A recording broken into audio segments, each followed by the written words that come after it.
Assalamualaikum warahmatullahi wabarakatuh. Saya Ega Prialdi akan memberi pelajaran tentang renang yang berjudul Gaya Bebas. Sebelum memulai pelajaran berenang ini, ada baiknya kita membaca doa terlebih dahulu supaya diberi kesehatan. Berdoa mulai. Doa selesai. Setelah berdoa, kita lalu melakukan pemanasan. Pemanasan itu supaya suatu gerakan, peregangan, dan pelemasan sebelum melakukan latihan, atau sehingga otot-otot tubuh merenggang dan lemas ketika melakukan olahraga, supaya tidak mengalami kram atau kejang otot. Pemanasan yang baik dapat meningkatkan aliran darah ke otot yang bekerja untuk mencegah kekuatan otot. Habis itu kita melakukan pernapasan formula. Lakukan pernapasan menggunakan mulut dan mengeluarkan menggunakan hidung. Karena ketika mengambil napas melalui mulut akan banyak oksigen yang masuk ke dalam paru-paru, dan paru-paru pun akan mengembang. Ketika kita mengeluarkan lewat hidung, akan terasa lebih lama mengeluarkan napas dan tidak akan kemasukan air, serta tidak mudah capek atau letih.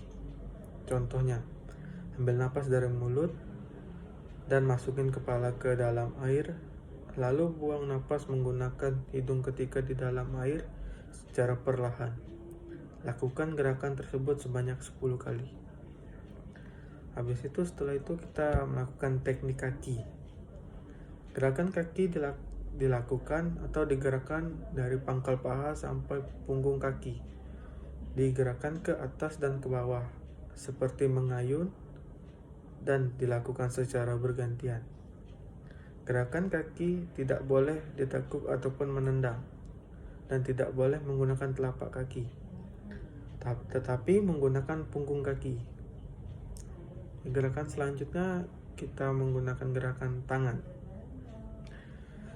Gerakan tangan diayunkan sampai bahu, lalu diangkat dan taruh tangan sejajar di samping kuping. Ketika mengayun, tangan harus ditekuk hingga berbentuk huruf V, dan posisi tangan harus rapat, tidak boleh terbuka. Setelah tangan diayunkan sampai bahu, angkat tangan dan taruh di samping kuping, dan dilakukan secara bergantian. 6. Itu pengambilan napas gaya bebas. Pada saat pengambilan napas gaya bebas, posisi kepala masuk ke dalam air dan pandangan ke depan, lalu kepala terus menghadap ke dasar kolam.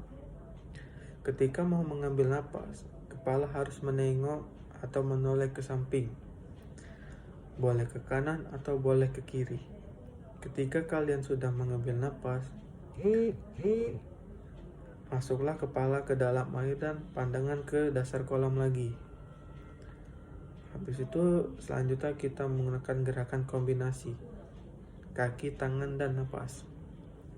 Pada saat gerakan kombinasi, kaki diayunkan dari pangkal paha sampai punggung kaki secara bergantian, lalu diayunkan di dalam air sampai berbentuk huruf V, dan posisi tangan diayunkan sampai bahu, angkat tangan dan letakkan di samping telinga. Lakukan secara bergantian. Ketika mengambil napas, di sebelah kanan, tangan kanan diayunkan sampai bahu, lalu tolehkan kepala kanan dan ambil napas melalui mulut. Setelah mengambil napas, kepala masuk ke dalam air dan diletakkan di sebelah telinga sejajar di sebelah telinga. Lakukan gerakan tersebut secara beruntun. 8. Yaitu evaluasi. Evaluasi memberikan masukan atau saran agar bisa lebih baik lagi dapat memberikan gambaran tentang hasil dia yang waktu dia tuh bekas belajar lagi, supaya mengetahui letak kelemahan dia di mana, potensi anak tersebut, supaya bisa dikembangkan kembali ke depannya, bisa diperbaiki lagi untuk ke depannya. Ya, kita selesai semuanya dilakukan, ada baiknya sebelum menutup pembelajaran ini kita membaca doa menurut kepercayaan agama masing-masing. Doa mulai, berdoa selesai. Sekian dari saya. Wassalamualaikum warahmatullahi wabarakatuh.